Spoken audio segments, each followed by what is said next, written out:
પશ્ચિમ એશિયામાં ખરાબ થઈ રહેલી પરિસ્થિતિની અસર દુનિયાના જુદા જુદા દેશ પર પડી રહી છે. ખાસ કરીને પાકિસ્તાન પર તેની આકરી અસર જોવા મળી છે.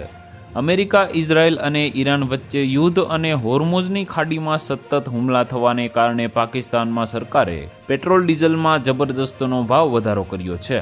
પાકિસ્તાન સરકારે પેટ્રોલ ડીઝલની કિંમતમાં 55 રૂપિયા પ્રતિ લીટર ભાવ વધાર્યો છે. પાકિસ્તાની ન્યૂઝ આઉટલેટ જીઓના રિપોર્ટ પ્રમાણે પાકિસ્તાનના પેટ્રોલિયમ મંત્રી અલી પરવેઝ મલિકે, ઉપપ્રધાનમંત્રી ઇશાક ડાર અને નાણામંત્રી મોહમ્મદ ઔરંગઝેબે કરેલી પ્રેસ કોન્ફરન્સમાં પેટ્રોલ ડીઝલની નવી કિંમતો જાહેર કરી છે. જે બાદ પાકિસ્તાનમાં હવે પેટ્રોલ 1 લીટર 321.70 રૂપિયાના ભાવે મળશે, તો હાઈ સ્પીડ ડીઝલ 280.86 રૂપિયાથી વધીને 335.86 પાકિસ્તાની રૂપિયા પ્રતિ લીટર પહોંચ્યું છે.